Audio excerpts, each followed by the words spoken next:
friends, and welcome back to the Knit podcast. Today it is Thursday, April 18th. It's a beautiful sunny day outside today, and it's giving me a little bit of a struggle because everything reflects on my glasses. We're doing the best we can and trying to enjoy the sunshine, even though it's a little bit difficult to avoid this glare in my glasses, but that's just the way it has to be for today.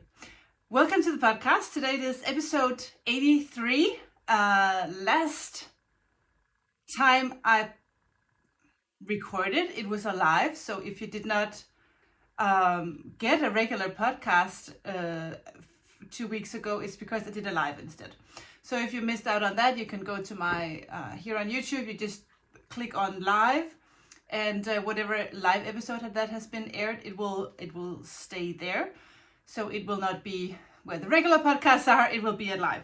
So, and the episode before that, I did like a vlog kind of episode where I was at the studio. So today is actually the first time in a long time that I'm just here in my office. And I have the longest list of things to go through today. So this will be an eventful and action-packed episode. So welcome. I am wearing my new design. This is my mega stripe sweater that I just recently published. This is made in the navy blue and the white. On the pattern, it is the pink and white stripes, and Tina, my partner in crime, she did it in hunter and white. So I just wanted to do a more traditional navy white striped sweater for me to wear. I'm picturing this with a long white skirt. I love these maxi skirts that goes all the way to your ankle, and I have a ton of those, especially in white. And I see that with some Birkenstock sandals and this sweater for a summer evening and a little white wine. At least that's what I'm picturing. And yeah, this is the size number 2, which is I think it's from large to a double XL. And as you can see, it's very wide. It has a lot of extra space. So before you decide on the size you want to knit, just make sure you check out the measurements and the final measurements of the sweater, so you get the amount of oversize that you would like, and you can adjust the length of the sleeves. This has been blocked pretty aggressively to get the measurements in place, and yeah, that's what you can do with knit. You know, you can block your knitting pretty aggressively to kind of adjust that last shaping if needed. And I wanted this to get a little bit longer on the body and a little bit longer on the sleeves, and because it has such a positive ease on the circumference, it was okay for me to just kind of pull that down a little bit. So mega stripe. I'm not gonna keep this on because I'm sitting inside in my office and I have the sun right in the window, so it's actually pretty warm. So in a minute I'll switch to something else. Anyway, first things first, I'm so excited. Maybe you already know, but my Advent pre-order is now open, and the theme of this year's Advent is Hans Christian Andersen. And being a Dane, I think we are very proud of Hans Christian Andersen. He wrote so many fairy tales, and you probably know a lot of them. I think the most famous one, at least worldwide, is The Little Mermaid, but he did so many. So this is the list of fairy tales in this book, which is like 2 pages just listing all the fairy tales in this one. And I'm if you are Danish, you probably recognize this book because at least in our family, it has been a tradition that when your baby gets baptized, this is the number 1 present that they will get. So this is a very traditional gift to give, and I think you will find this, all his fairy tales is in this one book, and I think you will find this book in many Danish houses. Yeah, so Hans Christian Andersen's fairy tales will be the theme of this year's Advent, and of course that'll be a huge thing for the vlogmas as well. So every day in December I do vlogmas, which means that I do a 10 to 20 minutes vlog every day, talking about the mini skein of the day and also the inspiration for the mini skein, and then whatever else happens that day. So don't miss out on that. But the advents are ready for pre-order. There's still bases there are still advents left in every base out there, and I will adjust. So for now I have had a certain amount of advents in the different bases available online, but I can kind of adjust along the way. So if I can see a base selling out, I can adjust a little bit. So if you go today or tomorrow and you see that a base is sold out, just send me an email and see, is this going to be available again, or can you adjust? I just didn't want to put out 1,000 options.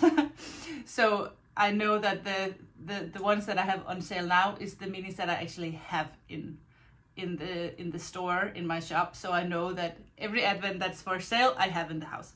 So if things change, I can order more. So no, don't panic. It's probably still going to be available. And I did not start to dye any yarns yet. At a certain point I will start to dye yarn, and then the numbers of the bases cannot be adjusted, because then I'm just going to start to dye yarn. But I will always dye a little bit more than what is needed. So because I know that there will be people in October going, oh, I missed out. And I think this year I'm not going to stop the advent at a certain point, but at a certain point I will adjust the available amount of available bases at a certain point, so that when they sell out, they do sell out. And I cannot go back and dye more. So, but I will keep you posted on Instagram or even here on YouTube where we are. So come back in 2 weeks for another episode and see where are we concerning advents. Last year I did close them, and then I reopened them once I started to dye, and I realized I could dye more than I had sold, so then I'll just open them again. So I'm not thinking panic, but I did sell almost 40% of what I put out there already in one day. So it's going fast. I can tell that a lot of you were sad that you missed out last year, so you ordered this year earlier than what people did last year. So a long story getting long. Anyway, advents are open. Hans Christian Andersen is the theme, and I'm extremely excited. So every day will be a new fairy tale. Some of them you will know, and some of them you will not know, and maybe that's the perfect opportunity for you to get to know another fairy tale. And I've said about that. Regarding the Mega Stripe sweater, I have been considering doing kits, because you actually only need a skein and a half of each color. So in a way to get prices down a little bit more, I considered doing kits. If you're interested in a kit, and only if you really truly are interested, let me know what color, and I will be making kits available in those colors first, just so that I don't make kits in colors that won't sell. So let's help each other out that way. I will make kits for you, and you help me decide what colors that you're interested in, and I will put those online as soon as possible. Another finished object is the Melancholy sweater. I finally finished this in my elephant colorway, knit in one strand of merino sock and one strand of silk mohair, both in the colorway elephant. And this is for Esther, my youngest, and she decided that she wanted this in a medium. I did not wash and block this yet, so that's why it looks very slim and very skinny. And yeah, so once I get her to put this on and take some pictures, I will be putting those on Instagram. But yeah, it looks really good on her in this color, and it was just interesting for me to see the Melancholy sweater knit up in a neutral color. Mine is marine blue with a sparkle. I used a glitter single for that, and in the original color I made that in a melancholy in the colorway Adelaide, I think, which is a very like a raspberry pink. And so Melancholy finally done. And once I finish something, the best thing is to cast on for something new. And actually this time Tina gave me a really good idea. In my Sandy by the Lakeside bag, I have a new version of an old pattern. And maybe you have seen this on Instagram, but let me grab this out of the bag and talk to you about this for a little bit. I, many moons ago, designed this Tendon sweater, which is actually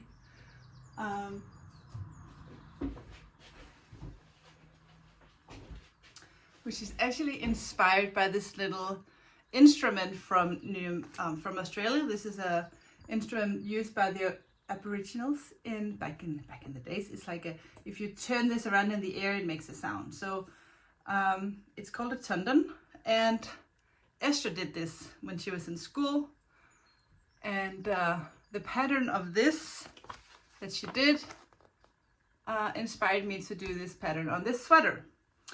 And it's been such a long time I did this pattern, but right now at the moment it's very popular. These old Scandinavian patterns are very popular. We had back in the 70s, 80s, a Danish designer called Åse Jensen, and some of the hottest Danish designers like Petit Knit and Wenzel and Line Holme Samsø, and a lot of these women kind of went back in her patterns and kind of get inspired to do something new. And in style, they can look a little bit like the Tendon sweater. I'm very much in love with Line Holme Samsø's Inge sweater, and Tina's actually working on that. Those of you who saw the live a few weeks ago, we talked about this. And I'm redoing the Tendon sweater in my organic wool linen. Do I have a skein?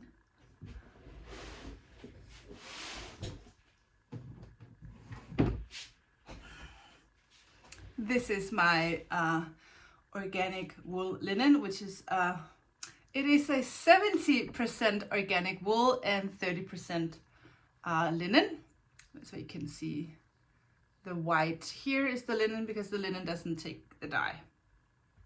And I wanted to try, or actually Tina said, why don't you knit up something in your organic wool?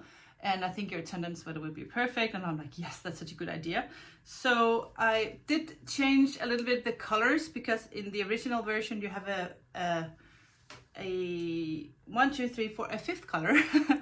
So the top of the body here is another color. So, but I thought, well, let's just go with this very Scandinavian beige undyed look, which is very hot right now, or at least it's a very natural Scandinavian look. And so I have used the undyed yarn as the base, and then I have brick and mint and hunter. And right now I'm working on the last piece, which is also this mint, and then I will do a few rounds before the ribbing, and then the sleeves, I will do those accordingly. And this way you don't have to buy as many contrasting colors, or you can even change the red one with maybe the mint or maybe the green, or maybe alternate those two if you want to spare an extra contrasting color. Yeah, but I'm really loving the look of this. I really love the feel of this organic wool linen. It is soft, and still it has that feel to it that it's sturdy and not as slippery as merino. If you do like 100% merino sweater, it'll kind of easier. It will have a tendency to kind of be a little bit more, I'm lacking a word. You know what I mean. This is more firm and still soft, and I love that it's organic, and I love the linen in it. I just think it has this beach vibe. I think if you want to go to the beach, maybe an afternoon just with your jeans and bare feet and have a little wine. I'm just thinking that this type of sweater just goes so well with beach night and anything else that has that, what is that called? When you have bags that are made out of, like this bag right here.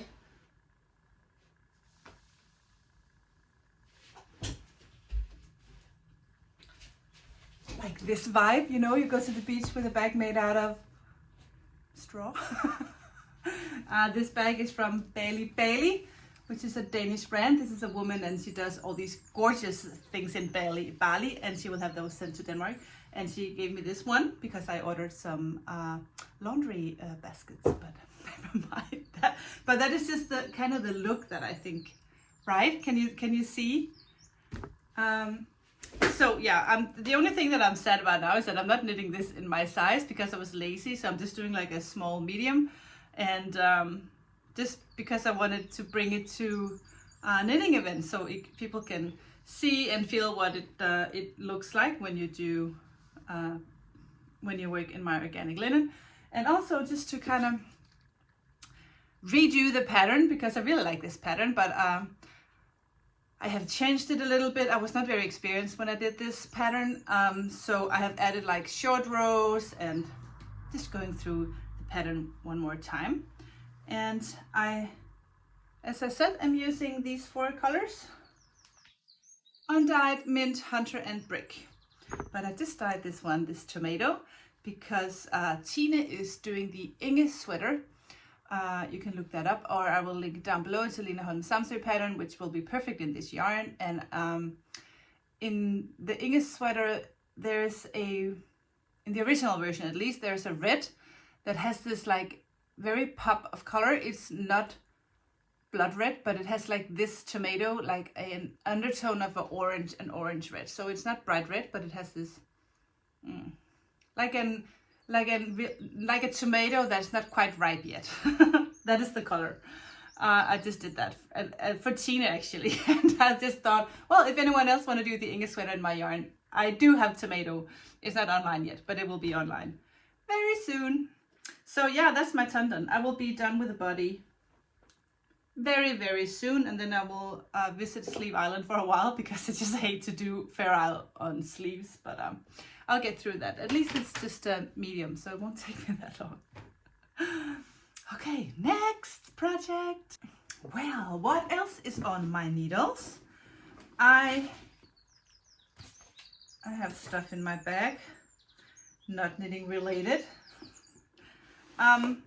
I think I showed just a little bit of this in my live. This is the beginning of a bubble scarf. I think it will only be a scarf because the plan with this is to just use 1 skein of my Messiah base and see how far I get.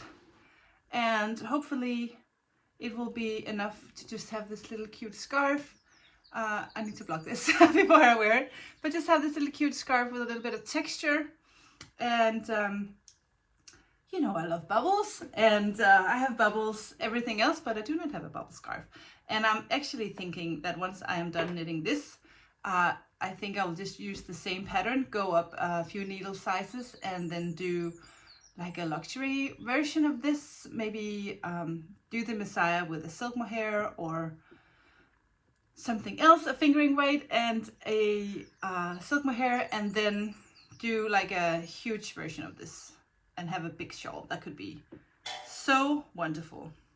But I'm loving this Messiah base. It is a silk yak merino base. It's a single ply, and the beauty of it is that it is 120 grams, so you get a 480 meters in 1 skein, so you get a little extra.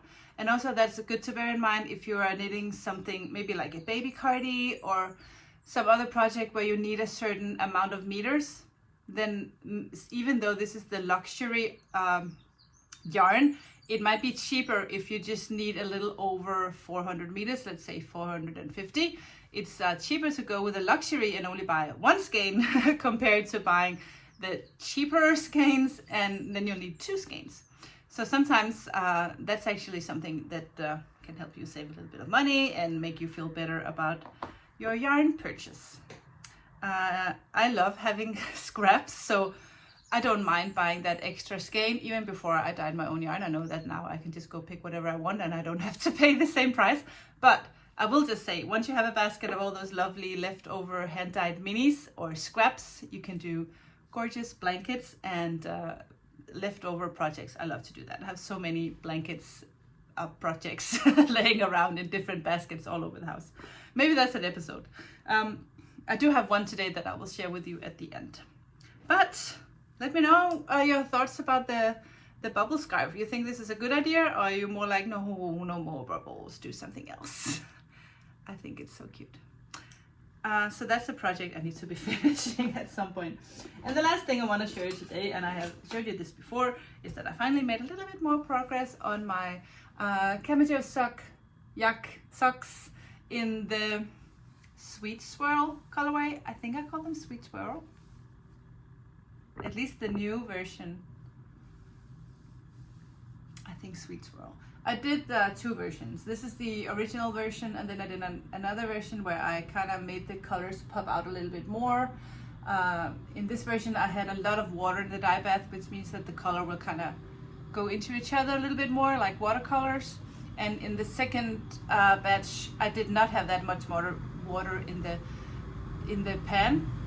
Okay, we have a truck driving by, sweeping the street. Okay. In the second version of this, I wanted to try to have the colors stay in their place a little bit more, so I had not as much water, and then when you add the dye, they'll just kind of stick in the place where you put them. So yeah, so that is why I have Sweet Swirl now in the shop, and that is instead of this. It's the same colors, it's just the way that they have been applied that are different. But I don't know, I really love this colorway. I had someone tell me that this version where the colors are more subtle is perfect for like sweaters and stuff, whereas the other version where the colors, excuse me, I'm podcasting, as whereas the new version where the colors pop a little bit more will be more fit for socks, or maybe just more fun for socks. You do whatever you think is the best, but they're called Sweet Swirl, and I did not bring one home. That is all I have. No, it's not all I have on my needles. Let me show you the final project for today. This is a project that I have had on my needles for, I even have a little hair thing here. I have had this project on my needles for years. I don't even know how many years. I started this way back when. I think at least 3 years. I started it because I wanted to give this to my brother and his girlfriend for their little, they have like a greenhouse, a real big one, when they spend time inside that greenhouse. And in the evening it gets a little bit chilly, so I wanted to give them a cute blanket. This is like a cozy memories, but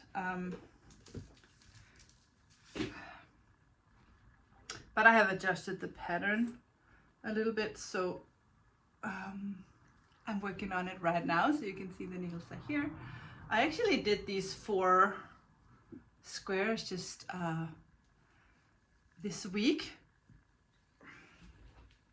This is how many squares I have so far. It is 9 squares long, and very soon it's 5 squares the other way, so it's 9 by 5. And I think my original plan was to have this like a real blanket size that you could sleep under, you know, cover it up and take a little nap.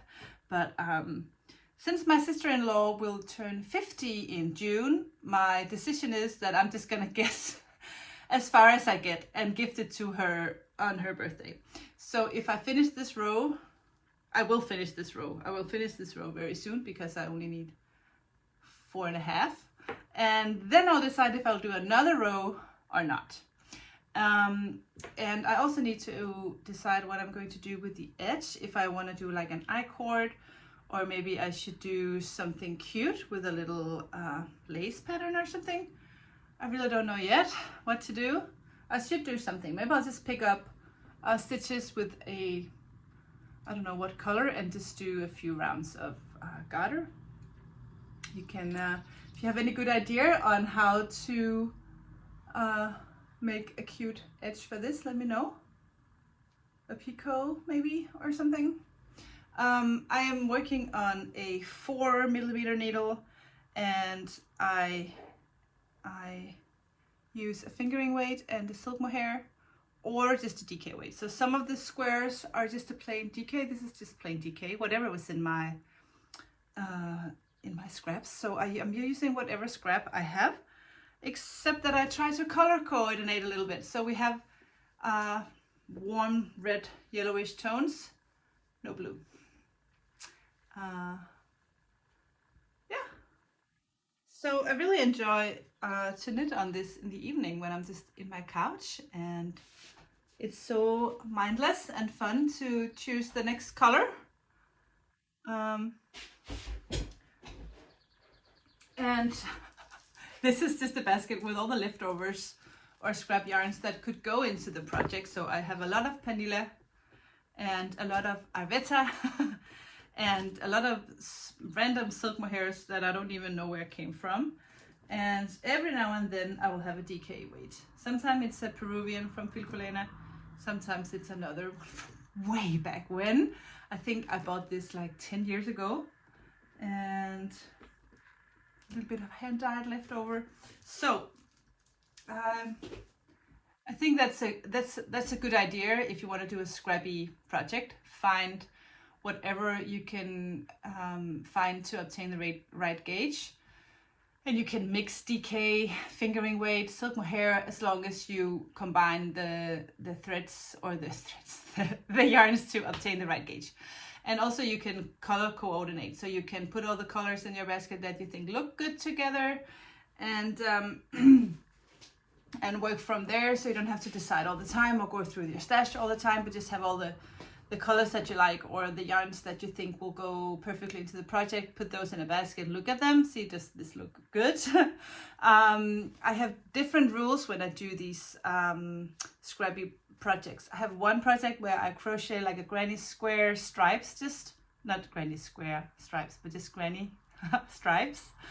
And I use whatever leftover fingering weight hand-dyed yarn that I have, old ones, new ones, some are mine, some are older, some are old Advents, and I combine those with a silk mohair with that has like a beigey oatmeal kind of color, and that kind of makes all the color match. So even though I have like a neon green and a dusty purple, as long as you have that same beige silk mohair, it just kind of makes everything go lovely. And I will show you that blanket in, okay, maybe I should just show you now. I just grabbed the basket so I can show you now that we talk about it. This is the blanket, my crochet blanket. And as you can see, so many different colors in here, but they just all look good together because I use the same muted type of silk mohair. Let me show you the silk mohair. This is the color, right? So like a warm beige, and let me show you the colors because they do not match when you look down into this massive pile of minis. They don't match at all. Some are bright, some are muted, some have glitter, some doesn't have glitter. So with the minis in here, there are no rules, except I don't use single ply because I use that in another project. So whatever you have, and add a muted, beautiful beigey silk mohair, and that'll do the trick. The silk mohair will make all the colors look good together. I will talk more about this project some other episode. Now that I have it here, I just want to crochet on it. I really, really love this. I used when I post about this on Instagram, I use the hashtag GS like Helle, because Helle, she's a Danish podcaster. She has the podcast De Løse Ender with Merete, and she did a granny stripe blanket like this with silk mohair, and when I saw her blanket, I was like, yes, I'm doing that. What a great idea that is.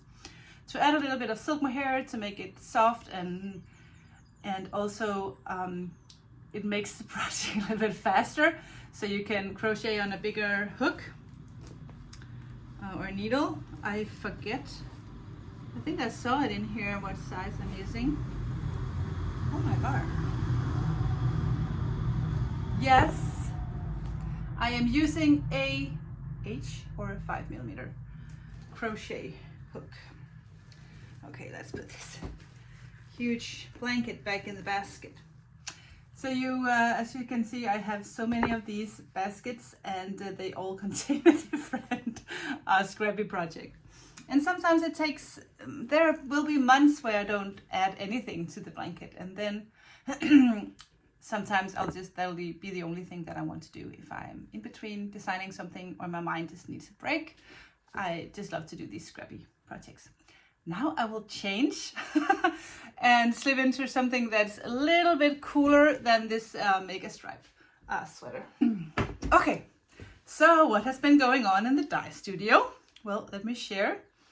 I have had a little extra time to play around a little bit in the dye studio. I have been really busy dyeing my new Camijo Sock Yak base. I just really wanted as fast as possible to have that in as many colors as possible. At least all my regular colors, and then when I play around I use that base as well. So those are, I have a lot of colors now in that base, so it gave me a little extra time to do something fun. So I have returned to dyeing wool tops. And I love to dye wool tops. It's so much fun. It feels like you dye on, it feels like you're dyeing on cotton wool because it's so squishy, and you have to be so careful because it'll fall apart so easy.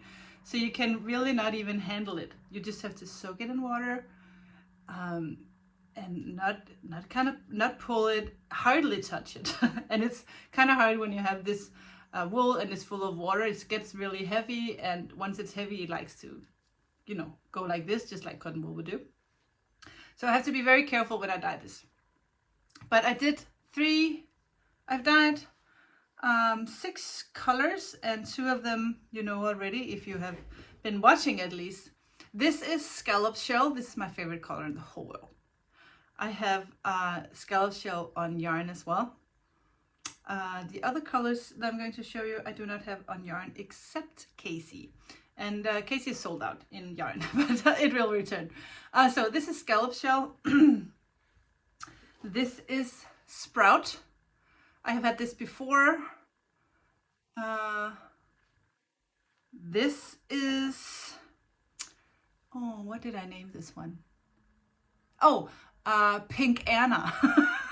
Because I couldn't decide. I thought it looked, it has banana vibes, and also it's pink and peachy, and I just thought, I actually thought of like a drink in the summer, like a pink grape kind of color, and then I just thought Pink Anna. I just thought it was a fun name. So this is Pink Anna, and this is Casey. I have dyed Casey before. The Casey colorway is inspired by my good friend Casey from the podcast Young Folk Knits. She's based in Arkansas. She's my favorite little southern girl. I just love Casey to death. If you do not know her, go check out her podcast. She does all amazing things, and she started to spin not too long ago, and she's very good at it. And when you watch Casey's podcast, her office and just her sense of aesthetic is just marvelous. And in her little studio she always have like terracotta and plants, and everything is just, the colors are just amazing. So I asked her, hi Casey, I just really want to do a colorway inspired by your room and your aesthetics, and I did the Casey colorway, and it has been available on yarn as well. I think they are all sold out, but I can do more. It's complicated color to do because I'm using so many different colors in this colorway. So it's not the colorway I go to just when I don't know what else to dye. I need to decide, okay, let's do the Casey colorway because it's a little bit more complicated, but isn't it just beautiful? I think it's so beautiful. So that was Casey. This is coral.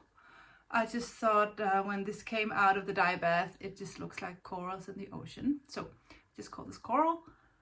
And the last one is Ibiza, because I just thought this was go-to party island of Ibiza, and swim and have fun and drink lots of blue drinks. So almost like the movie Cocktail with Tom Cruise, right? Can you tell? The water, the drinks, the fun. So those are the wool tops that I have available. They are not online, all of them, as we speak, or as I speak, but they will be. I'll put those online for you today. So when you're watching this tomorrow, Friday, they will be online, all of them.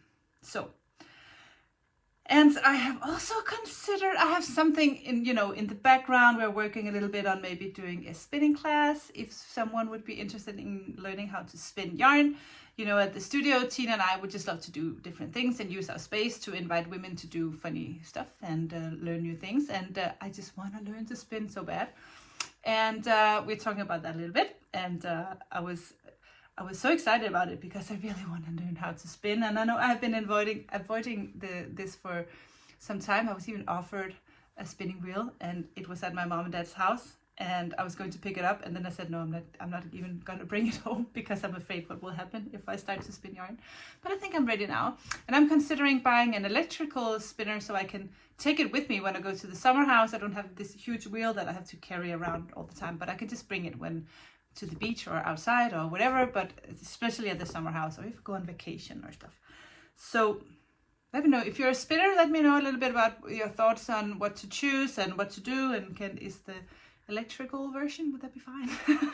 I'm so inexperienced. I know nothing. I have never tried to spin yarn except when I was a kid, and my aunt would teach me how to do those hand spinning because she had goats and rabbits, so she had the wool and we would spin the yarn.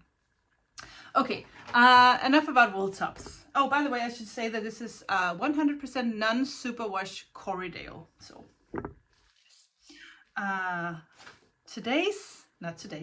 this month's mushroom is the green Leotia, and it looks like this. So if I know some of you do not want to order the mushroom before you have seen what it looks like, and I can totally understand that, and I respect that. So now you can see it looks like this. And maybe I should show you the mushroom right here. I have made a deal with the photographer who takes all these beautiful pictures of all these mushrooms. He is based in Australia, and that is what he does for a living. He's obsessed with mushrooms. And he kindly accepted that I use his pictures. And he recently actually released, is that the word? A movie about the amazing life of fungus. So as soon as I know how to find somewhere where I can stream that movie, I will share that with you. But for now, it's just all over Australia and different nature festivals and stuff, so I don't think it's available to watch. But anyway, that could be interesting. But this is the green Leotia, and it has 2 minis. This is like it's a deep green, but it has that kind of a teal touch to it. And the other mini is just, yeah, they're both solids. I like to have solid minis when I have speckled main skeins. And this is the gold version. I think I'll keep this one for myself. And then I brought the tomato, but I did talk to you about that already. Then I have been on the hunt for the perfect navy blue. It's so hard to do a navy that doesn't turn out a teeny bit purple. The navy that I have in my mega stripe that you saw earlier is very navy, but in a specific light you can tell that it has just a subtle undertone of purple. I don't mind that, but my oldest daughter, she minds. she wants the mega stripe as well in a navy and white, but she does not want the kind of navy that has that purple undertone. So I have been working like crazy to find a navy blue, or to mix the perfect navy blue that does not have a purple undertone. And I did. At least we have the right hue or the right color, but we might just add a little bit more dye powder to maybe just make it a little bit darker. The problem with the black dye is that it has like a purple undertone to it, so you cannot just always just add black and then it'll go darker, because it'll also just go a little bit more purple. I did that once with a yellow that I wanted to have a yellow with dust, and I put in the black and it just turned more green. I didn't mind that. I just named it something else, but it was not what I was looking for. So very close to finding the right navy. Then the final thing I want to show you, just to let you in a little bit on what can inspire me to dye colors. And sometimes it's just the craziest things that will inspire me for a color. maybe you saw this in my story on Instagram the other day, but Tina and I, we were at a arts market. I don't know how to explain. It's like a huge fair for upcoming designers. That could be ceramics, jewelry, clothes, furniture, glass, drawings, paintings, you name it. And there was this place she would import pillows and blankets and ceramics from mainly from Morocco and not Bali, but somewhere else. I forgot. Was it Bali? Maybe it was Bali. And she had this pillow, and I thought it was so lovely. All my favorite tones of pink, like a little bit of apricot-y, nudish, very close to my scallop shell colorway actually. And with some of those black spots here and there. It's a pillow that's actually made from an old blanket. And I just love this pillow so much. I bought it immediately and put it in my couch. And then I thought, oh, maybe I should turn that into a yarn. So I turned the pillow into a yarn. Isn't that funny? I thought that's so funny. And I think it looks pretty much like the blanket or like the pillow. So that was just to let you in on where Camilla gets her inspiration. Sometimes you just will not believe where the inspiration comes from. I think, let me check my list. I think that's all for now. Yes. And I also been talking for a long time. So I should get going. We have knit night tonight at the studio. Tina and I, she has been in London this whole week. So I kind of miss her a little bit, you know, and I have been working at the studio alone for 3 days. And Tina's not there to chat with me during coffee breaks. It's more fun when she's there, and she'll be back today, and we need to get the room ready. We did the decorations already. If you didn't see the spring decorations, we did 4 weeks ago for the last time we had knit night. We don't have to do that today. We just have to vacuum and set up all the tables for all our ladies to come and knit with us tonight, and decide on what kind of sweets we're going to serve them, because we did not order anything yet. That is my plan for today. And I'm happy that you chose to spend some time with me here at my studio today.